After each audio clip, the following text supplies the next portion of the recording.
Vamos orar mais uma vez e depois daremos início à mensagem. Oremos. Senhor nosso Deus e Pai amado, muito obrigado pela oportunidade que o Senhor nos deu de podermos te louvar e assim, ó Pai, acalmarmos nosso espírito e prepará-lo para receber a Tua palavra. Pedimos ao Senhor sabedoria e submissão para que possamos aprender e colocar em prática o que o Senhor quer que aprendamos nessa manhã, para que assim o Teu nome seja honrado e glorificado em nossas vidas. Nós oramos em nome do Teu Filho amado, Jesus Cristo. Amém. Meus queridos, nós vamos dar continuidade ao estudo que estamos fazendo no livrinho falando sobre a ética cristã, os princípios bíblicos da ética cristã. Estamos na lição de número 7, falando sobre a ética da santidade. É o nosso dever de viver uma vida de santidade. E hoje vamos estudar o tópico 3, que fala sobre o padrão de integridade que Deus espera na vida do cristão. Então Deus ele tem um padrão para a salvação, certo? E ele tem um padrão para a vida do cristão. Qual é o padrão de Deus para a salvação? É a vida sem pecado, né? Esse é o padrão de Deus para a salvação.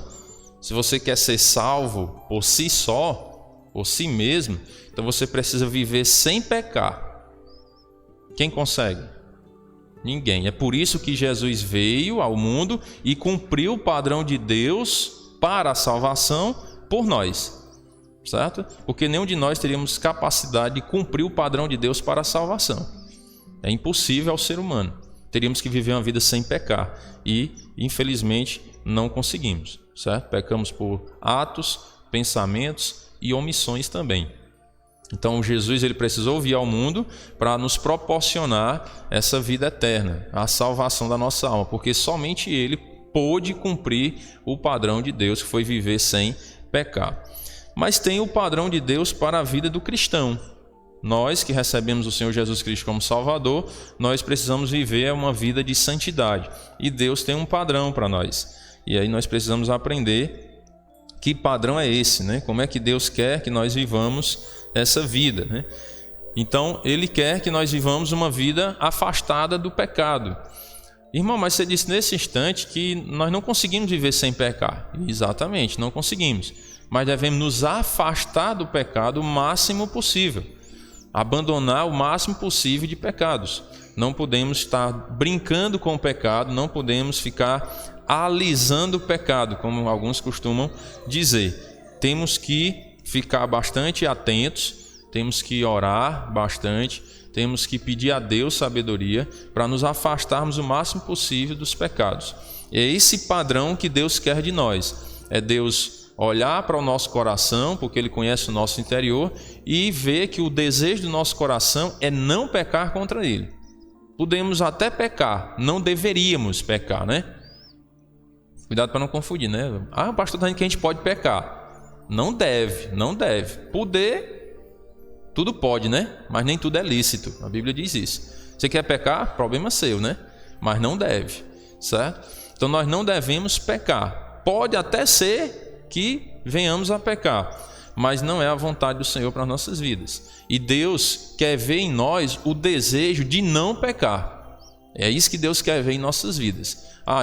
Porque Deus, irmãos, Ele sabe tudo o que nós já fizemos, o que nós estamos fazendo, o que está passando em nossa mente agora, e sabe tudo o que nós vamos fazer e tudo que nós vamos pensar também. Já pensou que Deus é esse? Sabe tudo o que vamos fazer e tudo o que vamos pensar. Então Deus já sabe todos os nossos pecados. Deus sabe todos os pecados que ainda vamos cometer. Ele sabe disso. Então nós pecarmos não é surpresa. Não é que Deus diz assim, vale, nunca esperei isso do fulano de tal. Deus já sabe. Ele sabe tudo. Agora, o que é que Deus quer ver em nossas vidas? É o desejo de não pecar contra Ele.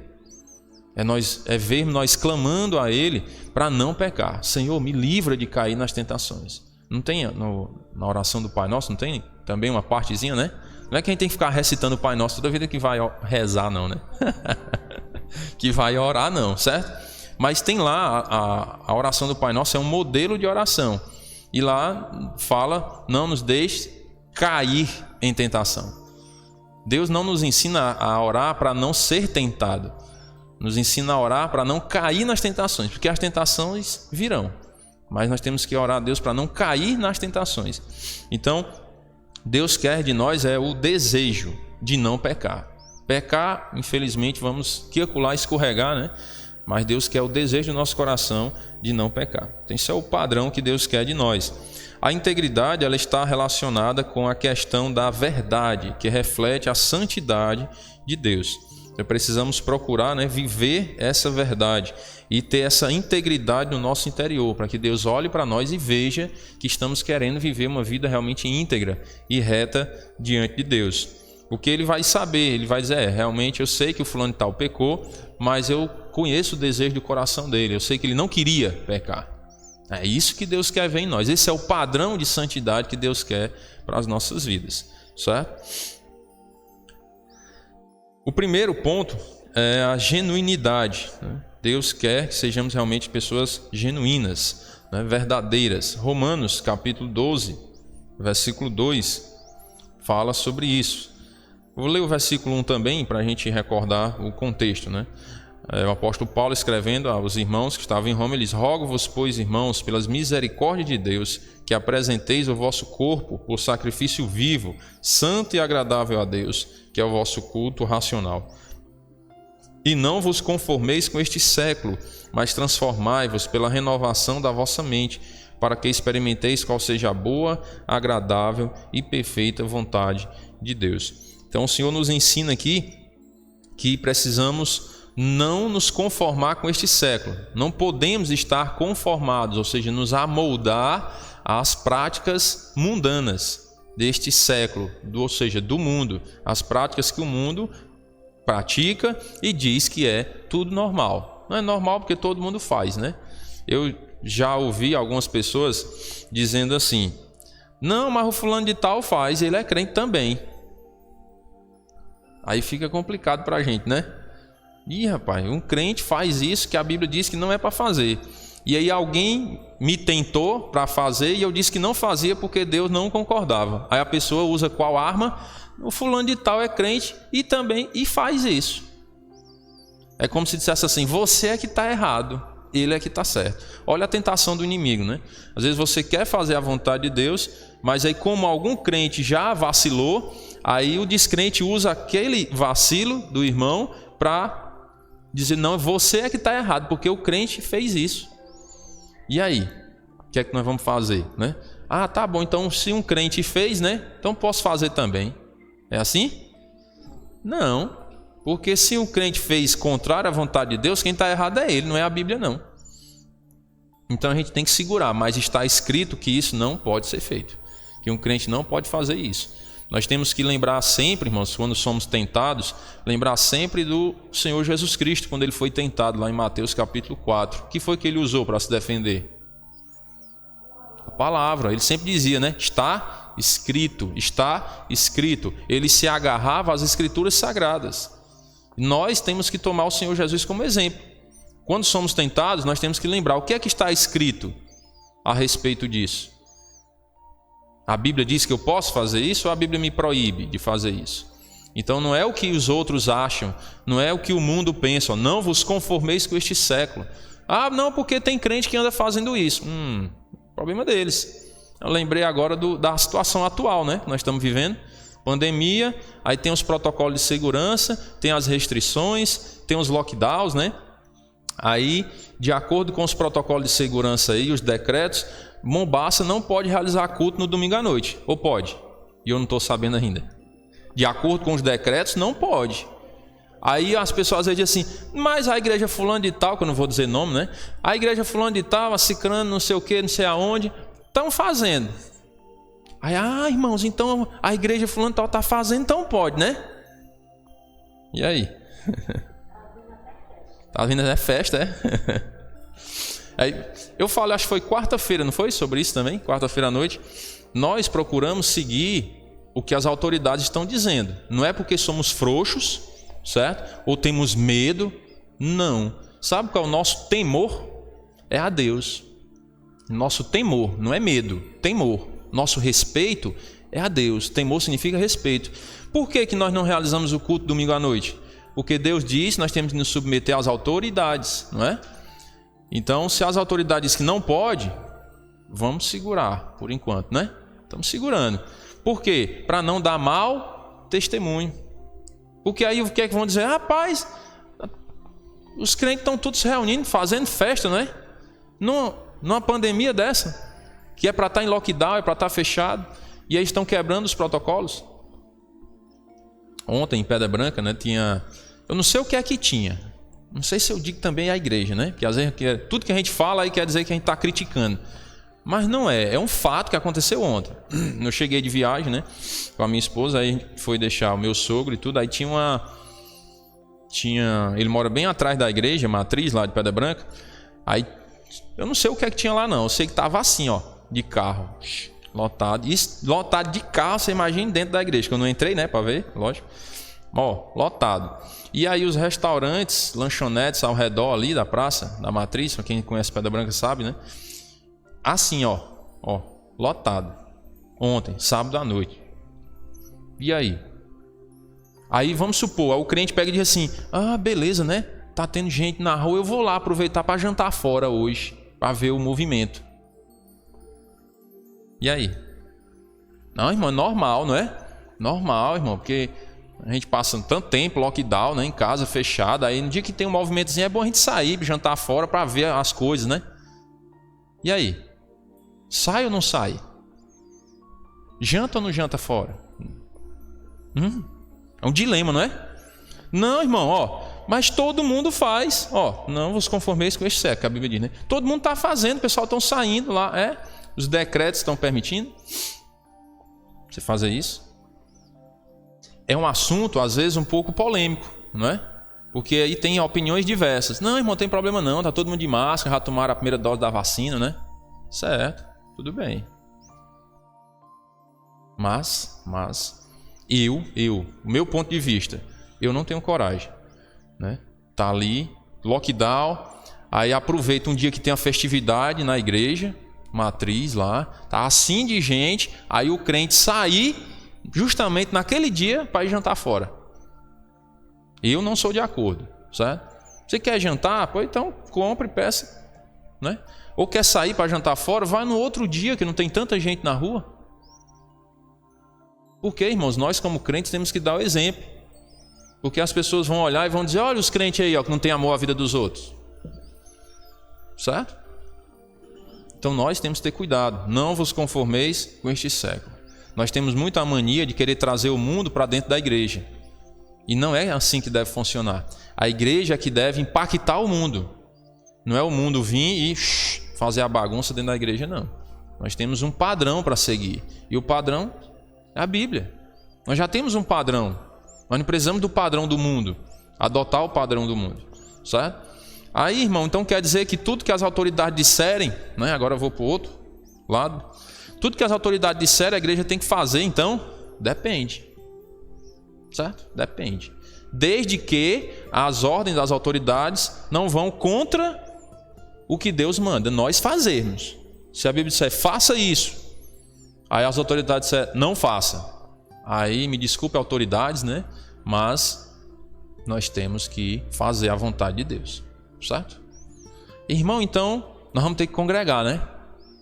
Porque a Bíblia diz, não deixei de congregar, como é costume de alguns, né? Eita, dilema medonho, né, irmão? Dilema medonho. Mas me diga uma coisa, os decretos estão impedindo de nós termos comunhão com os irmãos? Não, porque nós temos a internet, né? Fazemos os cultos, graças a Deus. Foi aumentar a quantidade de culto, não foi? Que agora tem na quarta-feira à noite, tem domingo de manhã, tem no sábado à noite e tem no domingo à noite. Então nós estamos nos reunindo agora 4 vezes na semana, antes só era 3, né?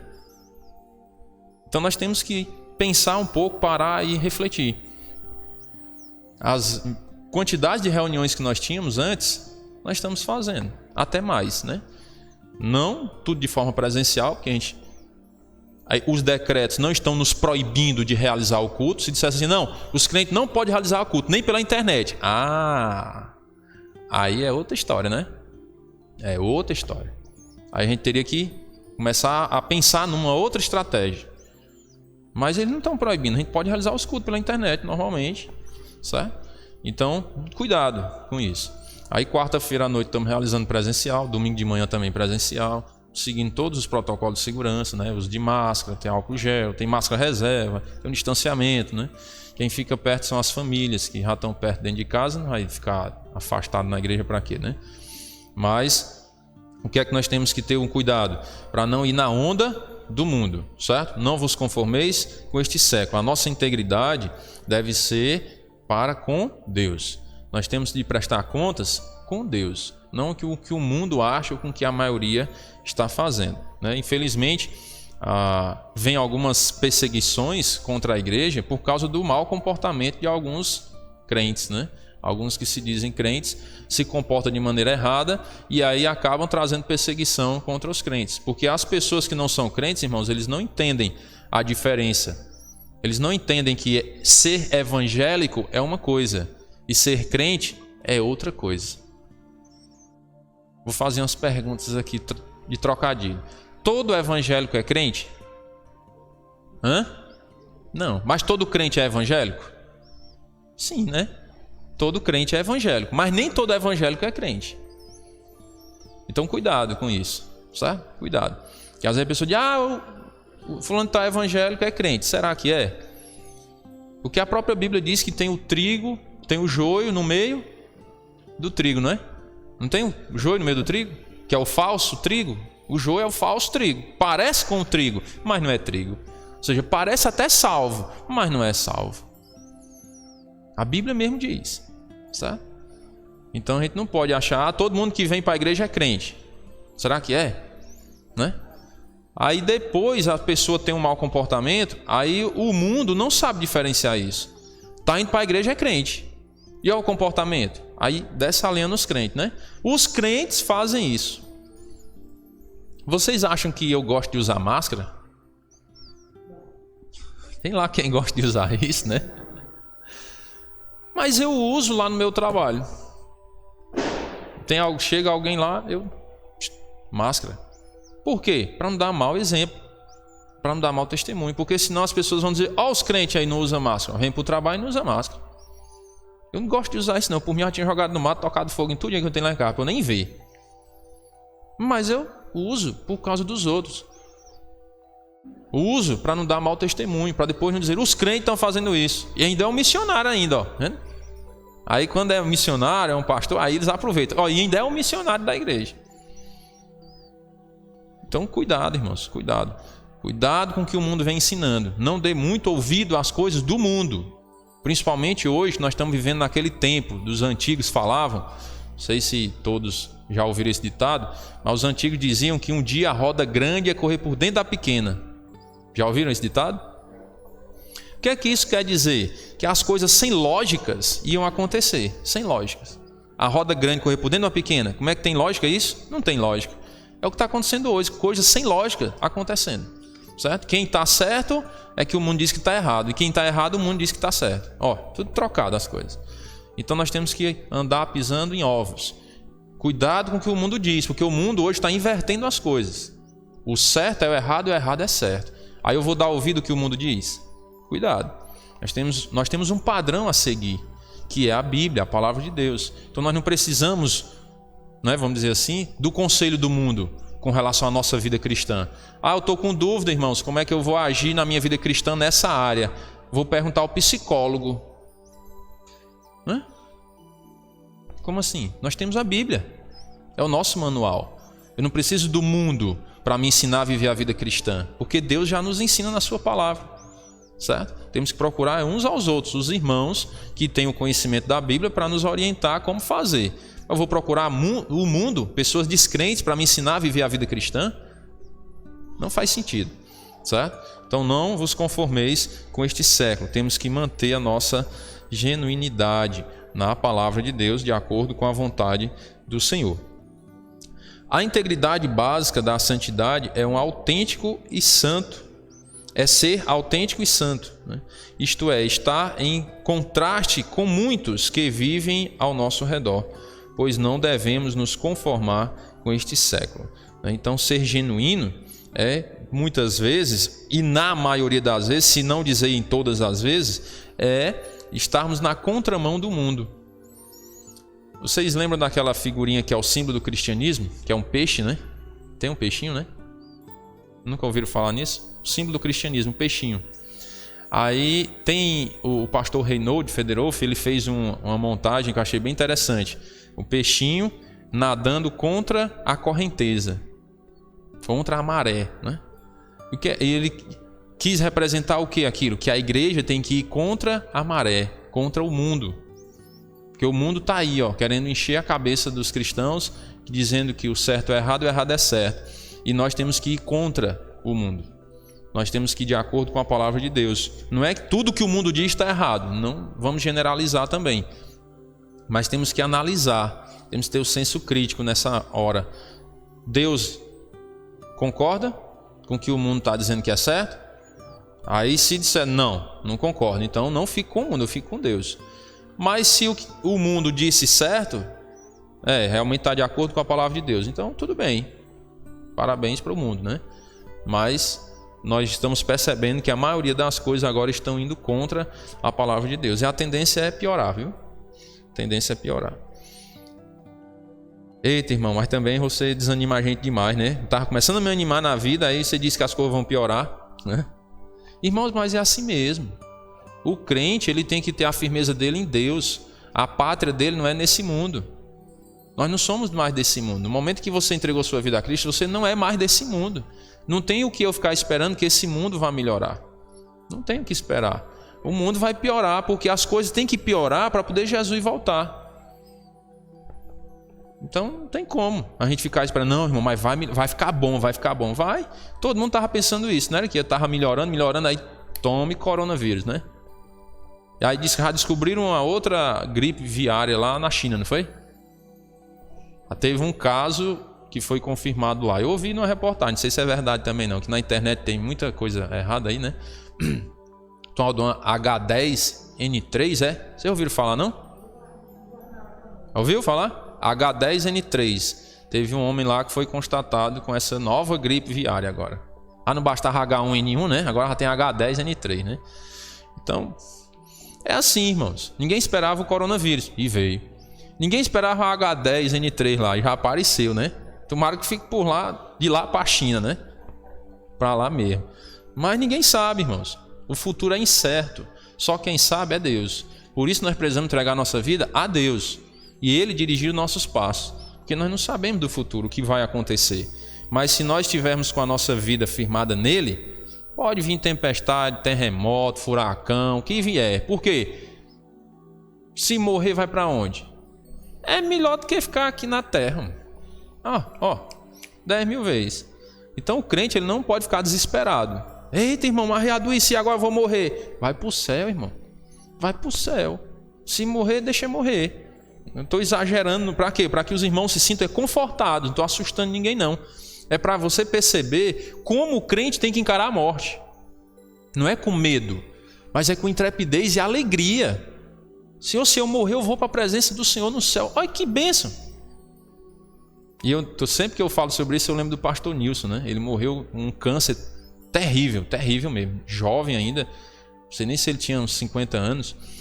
E um dia nós fomos visitar ele lá e ele alegre e satisfeito. E como é que pode? O cara já estava com a perna amputada já. E alegre, satisfeito. E ele disse que teve um dia, estava sentindo tanta dor, ele tomava morfina, né? Era muita dor mesmo. Aí ele disse que quando foi um dia acordou, aí olhou assim e disse: bom, ainda estou aqui. Eu pensei que já ia acordar, era no céu. E como é que pode, né? O cara com câncer num estágio desse, destruindo a pessoa por dentro, e ele alegre, queria estar na presença de Deus. Então o crente, irmãos, ele tem que olhar para esse lado da vida. Não é ficar...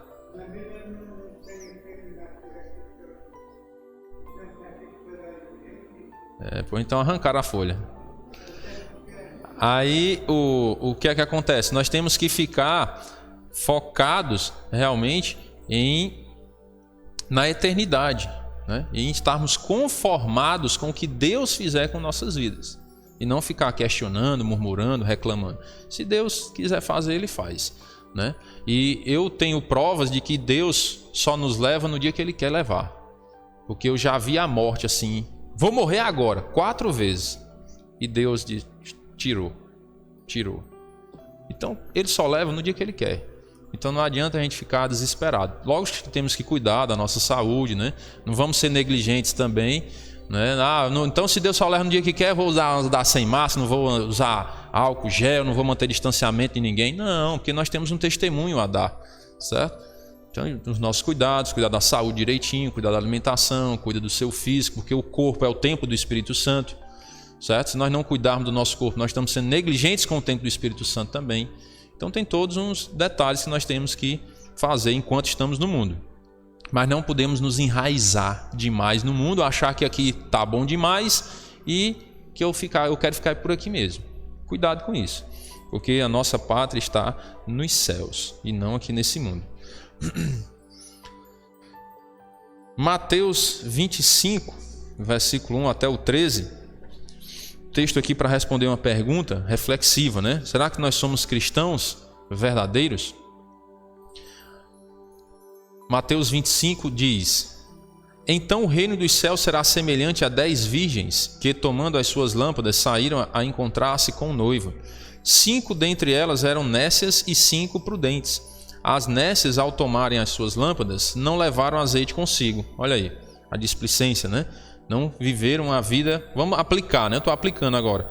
Não viveram a vida cristã com atenção, com cuidado, né? Com todos os preparatórios, os ingredientes necessários, podemos dizer assim, as ferramentas de uma vida cristã. Elas foram para se encontrar com o noivo, mas sem o azeite. No entanto, as prudentes, as virgens prudentes, além das lâmpadas, levaram azeite nas vasilhas, porque elas estavam... Já pensou, e se o noivo atrasar? Né? E se anoitecer lá? Então tem que levar o azeite para acender a lâmpada, certo? Então tem que ir preparado. No entanto, as prudentes, além das lâmpadas, levaram azeite nas vasilhas. E tardando o noivo, foram todas tomadas de sono e adormeceram. Mas à meia-noite ouviu-se um grito: eis o noivo, saí ao seu encontro. Então se levantaram todas aquelas virgens e prepararam as suas lâmpadas. E as nécias disseram às prudentes: dai-nos do vosso azeite, porque as nossas lâmpadas estão se apagando. Mas as prudentes responderam: não, para que não nos falte a nós e a vós outras. Porque se elas dessem do azeite delas, aí nem um e nem outro, né? Nem as 5 prudentes iam e nem as outras, as nécias. Ide antes aos que o vendem e comprai-o. Compra o azeite lá, quem tem para vender. E saindo elas para comprar, chegou o noivo, e as que estavam apercebidas entraram com ele para as bodas, e fechou-se a porta. Mais tarde chegaram as virgens nécias, clamando: Senhor, Senhor, abre-nos a porta. Mas ele respondeu: em verdade vos digo que não vos conheço. Vigiai, pois, porque não sabeis o dia nem a hora. Então nós não sabemos o dia e nem a hora do nosso encontro com o Senhor, mas temos que estar com azeite nas vasilhas, né? Preparados. Lembra do cântico? O céu é um lugar preparado para pessoas preparadas.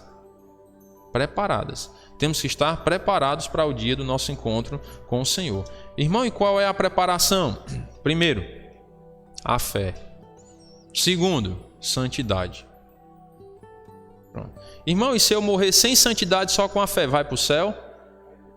O ladrão na cruz tinha santidade?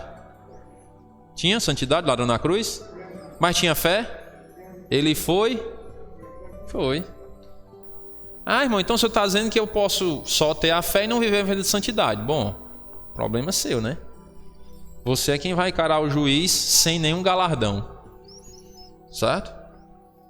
Então temos que ter a fé e a santidade.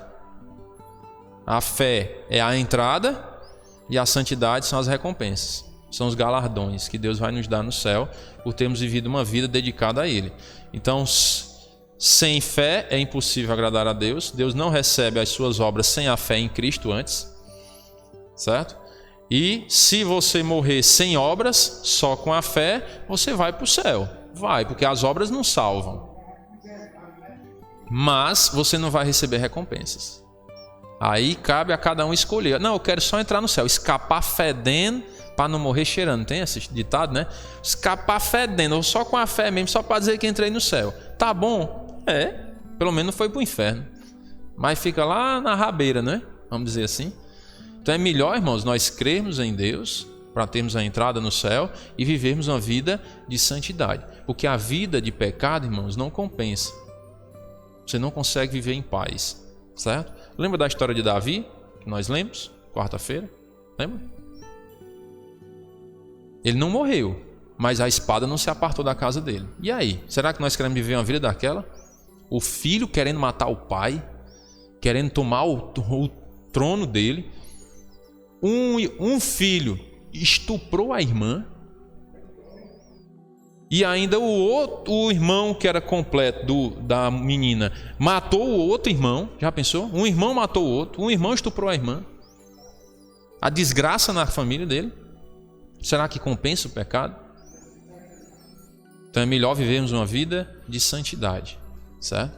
Porque a desgraça na vida, quando a gente se entrega ao pecado, às vezes nós não conseguimos controlar as consequências, porque aí é o juízo de Deus que vai vir. Então temos que ter muito cuidado com isso, muito cuidado. Vigiai, pois, porque não sabeis o dia nem a hora. Então temos que estar preparados para o dia do nosso encontro com o Senhor. Segundo ponto, a veracidade, né? 2 Coríntios, capítulo 4, versículos 1 e 2.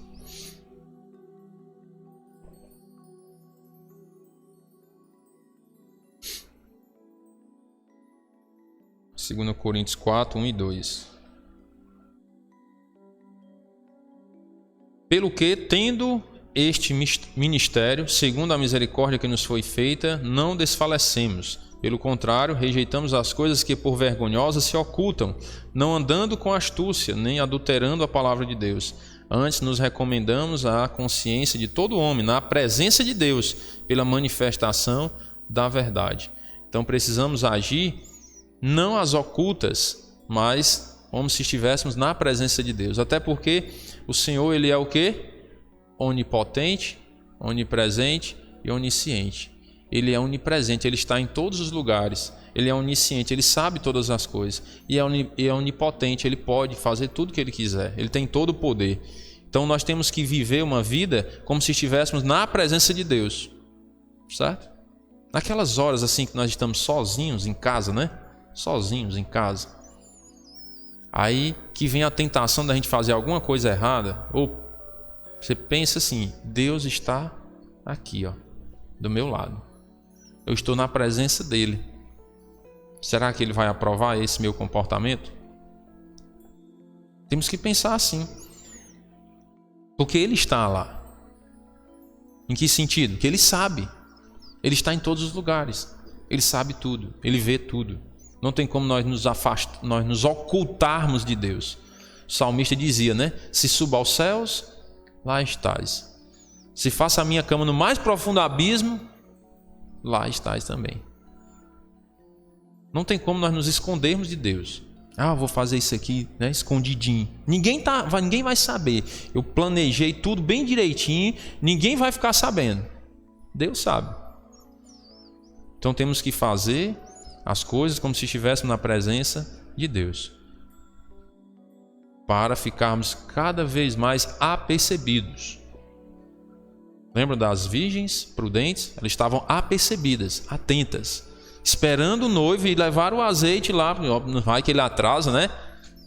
Eu não sei o dia nem a hora, então vou estar preparado para o dia que ele vier. E a nossa vida de santidade, irmãos, deve ser algo constante. A cada momento. Não é a cada ano, não. É a cada momento.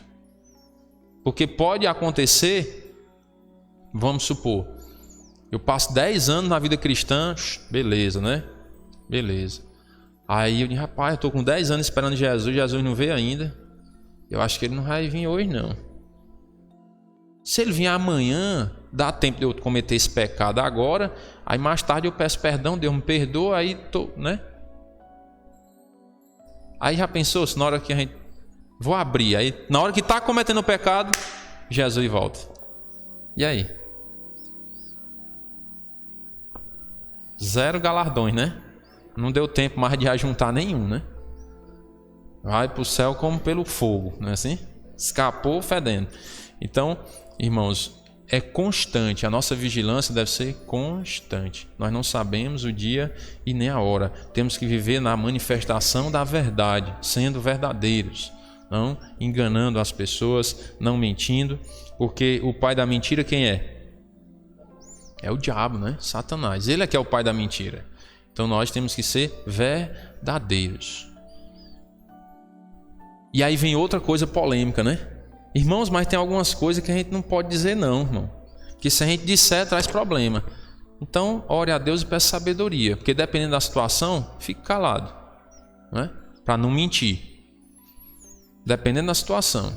Irmão, se eu disser a verdade nessa hora, vai dar uma bronca grande, vai morrer gente. Fique calado, né? Mas se couber a verdade naquela hora, diga. Se é para glorificar o nome de Deus, não minta. Não minta, certo? Muito cuidado com isso. Temos que viver na verdade, porque o Senhor Jesus é a verdade. Ele disse: eu sou o caminho, a verdade e a vida. Então temos que seguir o exemplo do nosso Senhor Jesus Cristo. Será que nós temos perseverado, hein, em falar a verdade? Sendo verdadeiros? Será que aqui que lá a gente solta uma mentirinha boa? Tem negócio? Não, irmão, é porque foi uma mentirinha boa, era pro bem, né? Ah, é? Tá certo. Vamos orar, né, a Deus e pedir a Ele sabedoria como agir, né, a cada dia. Terceiro e último ponto, sobre a fidelidade, né? Lembrando que nós estamos falando sobre o padrão de integridade que Deus espera na vida do cristão. O padrão de integridade que Deus espera da vida do cristão. O primeiro nós vimos foi a genuinidade. Segundo, a veracidade. E o terceiro e último, fidelidade. Precisamos ser fiéis, principalmente a Deus. Ei, irmão, então quer dizer que não precisamos ser fiéis às pessoas, não? Calma, nem terminei ainda. Igual os alunos, né? Na escola a gente começa a explicar uma coisa, professor, não sei o que. Tenha calma, meu filho dos outros. Eu nem terminei de explicar, você já quer saber o resultado, né? Tenha calma. Quando eu falo que nós precisamos ser fiéis a Deus, é porque Ele é o máximo. Se eu sou fiel a Deus, automaticamente eu vou ser fiel às pessoas. Então a minha preocupação maior é ser fiel a Deus. Que se eu for fiel a Deus, automaticamente sou fiel aos outros. Romanos 6 diz: que diremos, pois? Permaneceremos no pecado para que a graça seja mais abundante? É aquela ideia, ó. Porque diz que onde abundou o pecado, superabundou a graça. Mas em que sentido? Porque grandes pecadores alcançaram a misericórdia de Deus. É só lembrar do ladrão na cruz. O cara era um malfeitor, mas Deus perdoou ele. Então, onde abundou o pecado, superabundou a graça. Querendo ensinar o quê? Que não há pecado tão grande que a graça de Deus não alcance. O pecado pode ser grande, como for, mas a graça de Deus ainda é maior do que qualquer tipo de pecado. Ele pode perdoar qualquer pecado. Ah, então já que Deus perdoa, o que é que nós vamos fazer? Vamos permanecer no pecado para que a graça seja mais abundante? O que é que Paulo responde? De modo nenhum. É lógico que não. Não é só porque Deus perdoa que eu vou pecar bambão. Não, porque Deus é amor, Ele perdoa, eu posso fazer o que eu quiser. Não, não é assim. Como viveremos ainda no pecado, nós os que para Ele morremos? Quando você confessou Cristo na sua vida, e eu também, nós confessamos a Cristo, nós declaramos uma morte para o mundo, que não queremos mais desfrutar dos prazeres do mundo, nós queremos glorificar o Senhor. Então morremos para o mundo. Ou porventura ignorais que todos nós que fomos batizados em Cristo Jesus, fomos batizados na sua morte. Fomos, pois, sepultados com Ele na morte, pelo batismo, ou seja, o batismo simboliza isso: morte, sepultamento e ressurreição. Quando nós ficamos assim no batismo, né? Aí a gente bota um panozinho aqui também, né? Para não entrar água no nariz. É simbolizando o quê? Morte, certo? Quando somos mergulhados ali, simboliza sepultamento. E quando sai da água, ressurreição. Então, o batismo bíblico, ele tem que ter essa representação todinha, que é para representar que nós morremos para o mundo, fomos sepultados com Cristo, não queremos mais viver essa velha vida, e ressuscitamos com Cristo para uma nova vida. Esse é o simbolismo do batismo. O batismo não salva e nem ajuda na salvação, não, certo? O batismo, ele é um testemunho público do que você já declarou para Cristo. da sua fé para Cristo.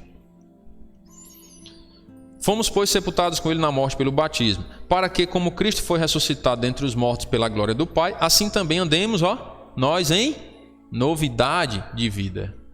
A ressurreição de Cristo é a maior prova que nós temos acesso à salvação e que ele tem o poder sobre a morte, e temos que andar em novidade de vida. Assim como Cristo foi ressuscitado, nós precisamos andar em novidade de vida para provarmos que cremos na ressurreição de Cristo. É a nossa nova vida quem prova que nós cremos em Cristo. Porque se fomos unidos com ele na semelhança da sua morte, certamente o seremos também na semelhança da sua ressurreição. Você disse que quer ir para o céu e confiou em Jesus, então viva uma nova vida para provar que você é essa nova criatura. É isso que Paulo está querendo dizer. Sabendo isto, que foi crucificado com ele o nosso velho homem. Com Cristo foi crucificado o nosso velho homem, porque ele pagou o preço dos nossos pecados. Para que o corpo do pecado seja destruído e não sirvamos o pecado como escravos. Não podemos dizer assim, mas porque eu não consigo vencer o pecado. Então busque a Deus. Busque a Deus. Eu sei que tem alguns pecados que é como se fosse de estimação, a gente não quer largar de jeito nenhum, né? Mas busque a Deus. Peça força. Que Deus pode te dar força para vencer esses pecados. Não podemos ser escravos do pecado.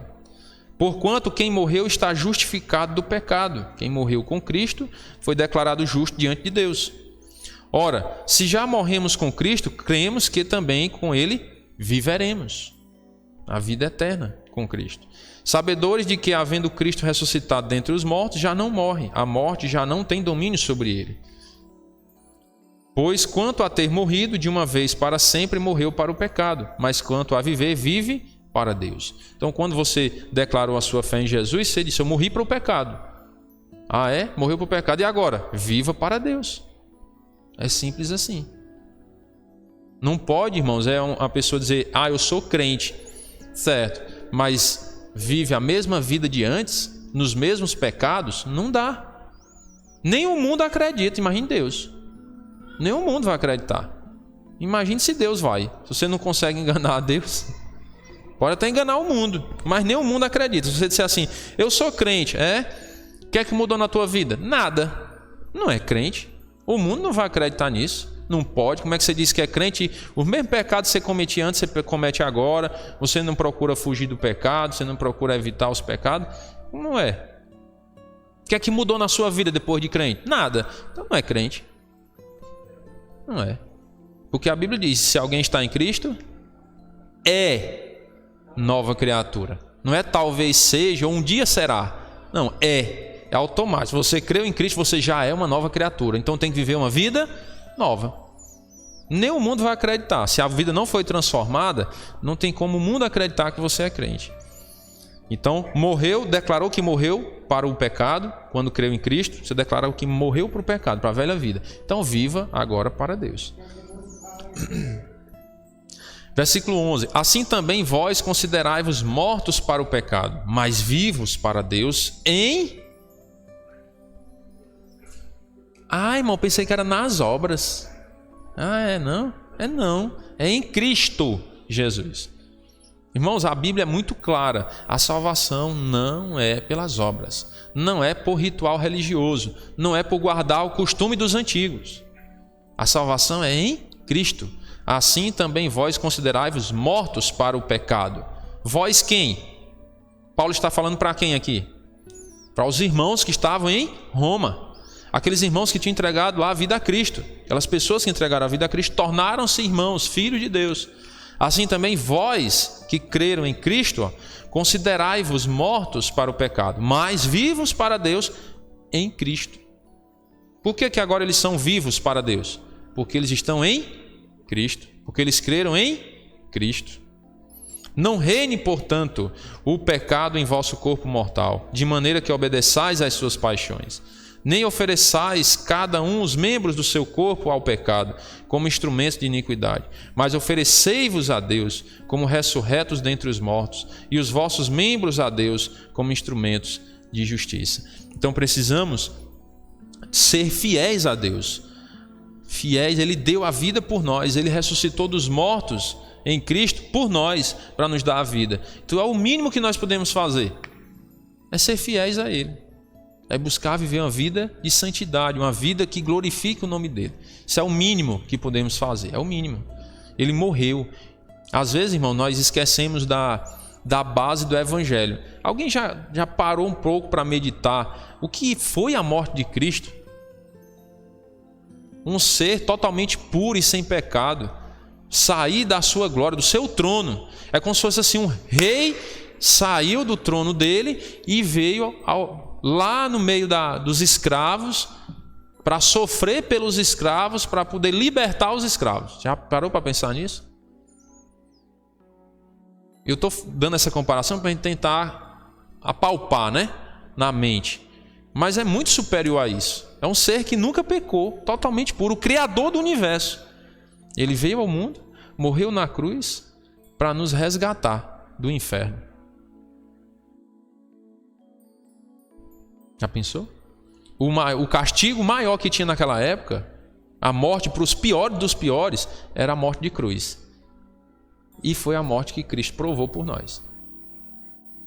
Então ele é digno de adoração. Ele merece, irmãos, o nosso esforço de viver uma vida de santidade para agradar a Ele. Não para comprar a salvação. Nós não temos capacidade de comprar a salvação, irmãos. Nós não temos capacidade. Mas para agradar, Ele já morreu por nós, vamos tentar agradar a Deus. Glorificar o nome dEle, viver uma vida diferente. Uma vida que realmente renda graças e glórias ao nome do Senhor. É o mínimo que nós podemos fazer. Ele fez tudo já por nós, já fez tudo. Nós não precisamos fazer mais nada para a salvação, é só crer nele. Mas nós podemos glorificar o nome dele. Para que ele olhe para nós e diga assim: servo bom e fiel, entra no gozo do teu Senhor. Não para a nossa glória, não é para nós nos gloriarmos. Oh, beleza, tá vendo? Eu fui um super crente. Não, irmãos. É para glorificar a Deus. Para que Deus seja glorificado. Porque a Bíblia ensina que as pessoas devem ver as nossas boas obras e glorificar o vosso Pai que está nos céus. O nosso alvo de viver uma vida cristã agradável não é para a nossa glória, tem que ser para glorificar a Deus, porque Deus foi quem me salvou. Então, se eu viver uma vida que agrade a Deus, Deus é que vai ser glorificado. Não devemos buscar glória para nós, mas glórias para Deus. Amém? Vamos orar. Senhor nosso Deus e Pai querido, muito obrigado pela graça do Senhor em nossas vidas. Pedimos ao Pai perdão por todos os nossos pecados. Sabemos que não somos dignos, Senhor, de provar de tanta graça, tanta bondade, de provar da Tua palavra, a palavra da vida, da verdade, que nos orienta, abre os nossos olhos para a realidade do mundo e a realidade eterna. Muito obrigado, Senhor, por ter aberto os nossos olhos para que pudéssemos enxergar as verdades. Pedimos as Tuas bênçãos, ó Pai, sobre cada um aqui presente, seus familiares, que eu possa estar os abençoando, dirigindo seus passos, e assim que possamos viver, ó Pai, uma vida que Te agrada, que glorifique o Teu santo nome. Não para barganhar alguma coisa com o Senhor, para viver uma vida de troca contigo, Pai, que sabemos que tudo o Senhor já fez por nós.